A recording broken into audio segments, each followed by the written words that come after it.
بسم اللہ الرحمن الرحیم۔ شعبان المعظم 30 اہم واقعات۔ اسلامی کیلنڈر کا 8واں مہینہ شعبان المعظم اسلامی تاریخ میں بہت اہمیت کا حامل ہے۔ اس ماہ مبارک میں پیش آنے والے 30 اہم واقعات کا اس ویڈیو میں احاطہ کیا جا رہا ہے۔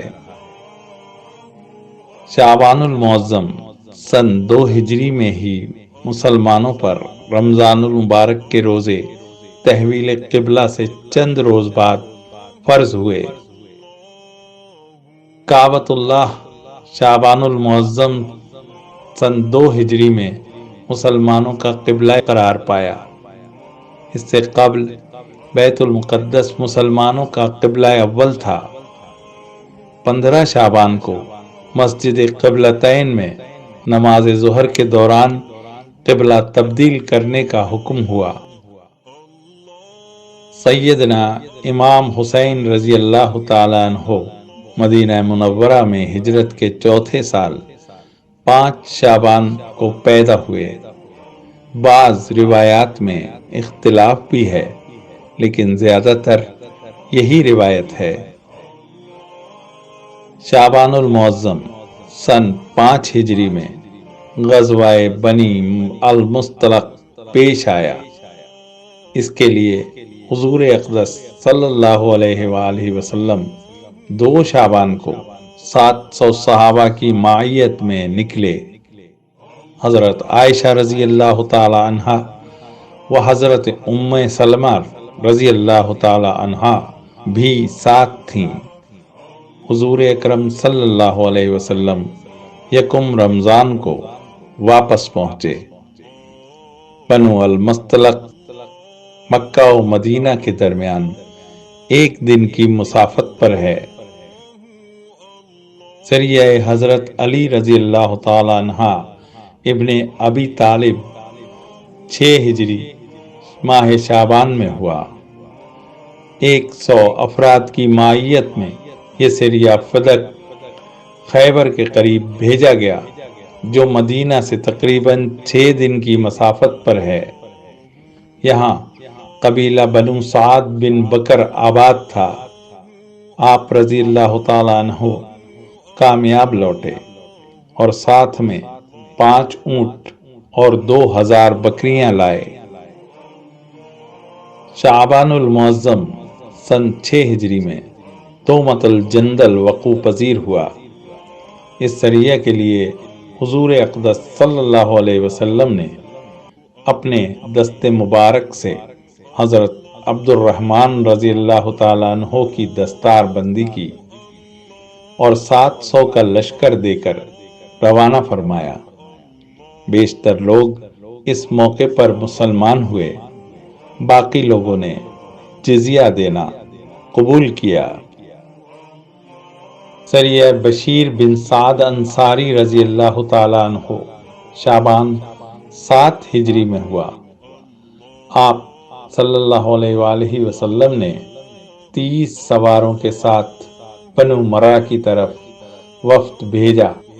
اس میں اسامہ رضی اللہ تعالیٰ عنہ بن زید، ابو مسعود رضی اللہ تعالیٰ عنہ ایدری، کعب رضی اللہ تعالیٰ عنہ بن اجرہ شامل تھے۔ سریہ امیر المومنین حضرت ابو بکر صدیق رضی اللہ تعالیٰ عنہ 7 ہجری میں ہوا۔ آپ رضی اللہ تعالیٰ عنہ کا سریہ نجد میں بنو کلاب کی طرف روانہ کیا گیا، جو لکاوی القرہ کی جانب آباد تھے۔ سلمہ بن علاقو سے روایت ہے کہ دشمن کے چند افراد قتل اور قید ہوئے۔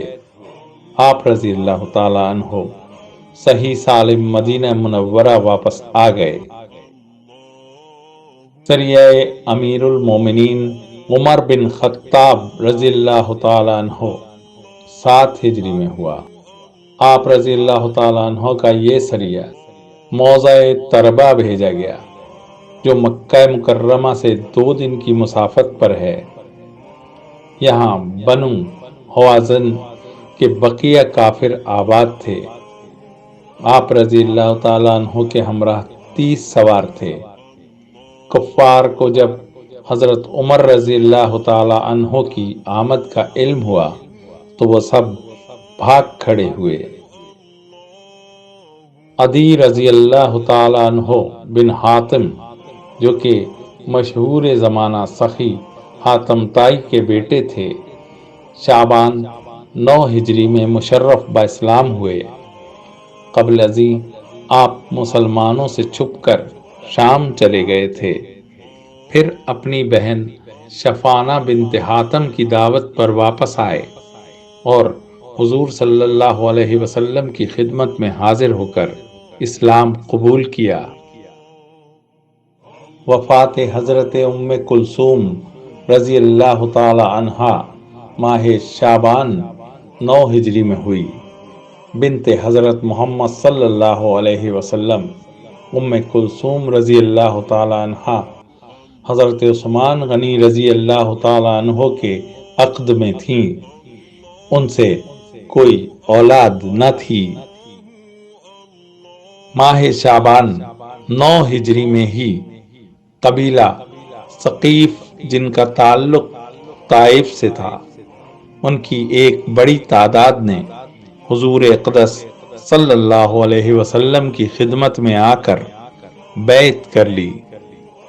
آپ صلی اللہ علیہ وسلم نے ان میں سے سب سے باصلاحیت اور کم سن حضرت عثمان رضی اللہ تعالیٰ عنہ ابن ابی العاص کو امیر طائف مقرر فرمایا۔ ماہ شعبان 11 ہجری میں جنت کی عورتوں کی سردار اور حضور صلی اللہ علیہ وآلہ وسلم کی لاڈلی بیٹی حضرت فاطمہ رضی اللہ تعالی عنہا کا انتقال ہوا۔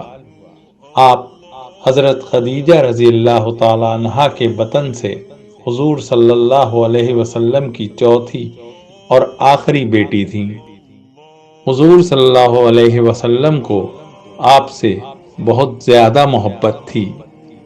آپ صلی اللہ علیہ وسلم کی رحلت کے بعد اہل بیت میں سے سب سے پہلے وفات پانے والی آپ ہی ہیں۔ آپ کی پاکیزگی، تقوی اور مجاہدہ محتاج بیان نہیں۔ یوں کی ہے بسر اہل بیت مطہر نے زندگی، یہ ماجرائے دختر خیر الانام تھا۔ ماہ شعبان 11 ہجری میں مسیلمہ کذاب قتل ہوا۔ اس شخص نے حضور صلی اللہ علیہ وسلم کی زندگی میں ہی نبوت کا دعویٰ کر دیا تھا۔ حضرت ابو بکر صدیق رضی اللہ تعالی عنہ نے حضرت خالد بن ولید رضی اللہ تعالی عنہ کی قیادت میں ایک لشکر اس کے مقابلے کے لیے بھیجا۔ بڑی گھمسان کی جنگ ہوئی۔ کفار 20,000 قتل ہوئے اور مسلمان 600 شہید ہوئے۔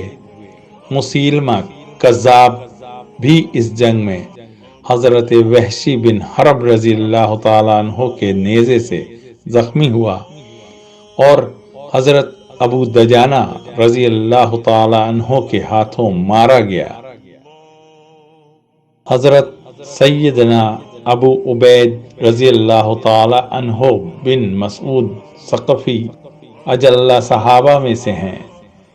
امیر المومنین حضرت عمر رضی اللہ تعالی عنہ نے ابتدائے خلافت میں جب جنگ عراق کے لیے مسلمانوں کو ابھارا تو یہ فوراً تیار ہو گئے۔ بہادری اور شجاعت کی وجہ سے انہیں امیر لشکر بنایا گیا۔ اس لشکر نے جنگ نمارق اور جنگ کسکر میں فتح حاصل کی۔ شعبان 13 ہجری میں جنگ جسر ابو عبید میں آپ رضی اللہ تعالی عنہ شہید ہوئے۔ حضرت سیدنا سلیط رضی اللہ تعالی عنہ بن قیس خزرجی انصاری نے شعبان 13 ہجری میں شہادت پائی۔ آپ عدی بن نجار کے چشم و چراغ، بدر سمیت تمام غزوات اور جنگوں میں شرکت کرنے والے نڈر اور شجاعت کے پیکر تھے۔ آپ رضی اللہ تعالی عنہ سے ایک حدیث بھی مروی ہے، آپ رضی اللہ تعالی عنہ نے جنگ جسر ابو عبید، جسے جنگ قسن ناطف اور جنگ مروحہ بھی کہتے ہیں، میں حصہ لیا۔ یہ مقام کوفہ کے قریب دریائے فرات کے پاس ہے۔ حضرت سیدنا اسید بن حضیر انصاری رضی اللہ تعالی عنہ، جلیل القدر صحابی، مدنی، قبیلہ بنی عبد الاشہل کے چشم و چراغ، ذہین و فطین، صاحب الرائے، خوش الحان، قاری قرآن، بہترین کاتب، لکھنے کی صلاحیت رکھنے والے اور جرت مند مجاہد تھے۔ اعلان نبوت کے 12ویں سال اسلام لائے، تمام غزوات میں شریک ہوئے۔ شعبان 20 ہجری کو وصال فرمایا، جنت البقیع میں دفن کیے گئے۔ سیدنا ام ایمن برکہ بنت صولبہ حبشیہ رضی اللہ تعالی عنہا، نبی پاک صلی اللہ علیہ وسلم کی رضاعی والدہ، آپ صلی اللہ علیہ وسلم سے بہت محبت کرنے اور خدمت کی سعادت پانے والی حضرت زید بن حارثہ رضی اللہ تعالی عنہ کی زوجہ اور حضرت اسامہ رضی اللہ تعالی عنہ کی والدہ تھیں۔ حبشہ اور مدینہ دونوں جانب ہجرت فرمائی۔ وصال شعبان 23 ہجری کو ہوا۔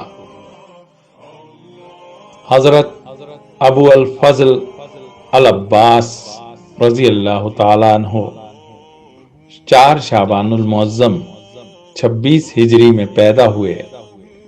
ان کی والدہ ام النبیین فاطمہ بنت حزام بن خالد بن ربیعہ بن عامر تھیں۔ آپ کا ایک لقب قمر بنی ہاشم ہے۔ ام المومنین حضرت سیدنا حفصہ رضی اللہ تعالی عنہ بنت عمر بن خطاب رضی اللہ تعالی عنہ کی ولادت اعلان نبوت سے 5 سال قبل مکہ شریف میں ہوئی اور وصال شعبان 45 ہجری میں مدینہ منورہ میں فرمایا۔ تدفین جنت البقیع میں ہوئی۔ آپ رضی اللہ تعالی عنہا کثرت سے روزے رکھنے والی، بہت عبادت کرنے والی، علم حدیث و فقہ سے شغف رکھنے والی، بلند ہمت اور حق کو خاتون تھیں۔ آپ رضی اللہ تعالی عنہا سے مروی احادیث کی تعداد 60 ہے۔ حضرت امام حسین رضی اللہ تعالی عنہ کے بیٹے حضرت زین العابدین رضی اللہ تعالی عنہ کی ولادت 5 شعبان المعظم کو ہوئی۔ حضرت علی اکبر رضی اللہ تعالی عنہ کی ولادت 11 شعبان المعظم کو ہوئی۔ جلیل القدر صحابی سیدنا مغیرہ بن شعبہ ثقفی رضی اللہ تعالی عنہ کی ولادت طائف میں ہوئی اور شعبان المعظم 50 ہجری میں کوفہ میں وفات پائی۔ آپ 5 ہجری میں اسلام قبول کرنے والے عاشق رسول، مجاہد اسلام، کئی احادیث کے راوی، سحر البیان خطیب، صاحب الرائے، بہترین منتظم، متعدد شہروں کے گورنر اور ذہانت میں ضرب المثل تھے۔ شعبان 93 ہجری میں خادم رسول حضرت انس رضی اللہ تعالی عنہ کی وفات ہوئی۔ آپ کی والدہ کی خواہش تھی کہ حضور صلی اللہ علیہ وسلم کی خدمت میں کوئی ہدیہ پیش کیا جائے۔ اس لیے اپنے 10 سالہ بیٹے انس رضی اللہ تعالی عنہ کو لے کر حضور صلی اللہ علیہ وسلم کی خدمت میں حاضر ہوئیں اور عرض کیا، یہ آپ کے لیے ایک چھوٹا سا خادم ہے۔ آپ صلی اللہ علیہ وسلم نے قبول فرمایا اور والدہ ہی کی فرمائش پر آپ صلی اللہ علیہ وسلم نے ان کے لیے مال اور اولاد میں برکت اور جنت میں داخلے کی دعا فرمائی۔ ماہ شعبان 95 ہجری میں حضرت سعید بن جبیر رحمہ اللہ کو حجاج بن یوسف نے شہید کیا۔ یہ واقعہ بہت تفصیلی اور مشہور ہے۔ آپ نے اپنی شہادت کے وقت یہ دعا کی تھی کہ اے اللہ، میرے بعد حجاج کو کسی کے قتل پر جرأت نہ دینا۔ چنانچہ ان کی شہادت کے کچھ عرصے بعد حجاج سخت ذہنی و جسمانی تکالیف میں مبتلا ہوا اور اسی میں اس کی موت واقع ہوئی۔ سیدنا امام اعظم ابو حنیفہ رحمۃ اللہ علیہ نعمان بن ثابت کی وفات 2 شعبان 150 ہجری کو ہوئی۔ مزار بغداد عراق میں مرجع خلائق ہے۔ آپ تابعی بزرگ، مجتہد، محدث، عالم اسلام کی مؤثر شخصیت، فقہ حنفی کے بانی اور کروڑوں حنفیوں کے امام ہیں۔ یکم شعبان المعظم 204 ہجری کو حضرت امام محمد بن ادریس شافعی کا 54 سال کی عمر میں انتقال ہوا۔ ان کی قبر قاہرہ شہر میں قرافہ کی ایک گلی میں واقع ہے۔ شعبان المعظم سن 492 ہجری میں صلیبی بیت المقدس پر باقاعدہ قابض ہو گئے۔ شعبان المعظم سن 572 ہجری میں عظیم سپہ سالار سلطان صلاح الدین ایوبی رحمہ اللہ نے بیت المقدس کو صلیبیوں سے آزاد کروا لیا۔ لال شہباز قلندر حضرت عثمان مروندی حنفی قادری رحمۃ اللہ علیہ نے 21 شعبان المعظم بمطابق 206 ہجری اس جہان فانی سے رحلت فرمائی۔ وآخر دعواہم ان الحمد للہ رب العالمین۔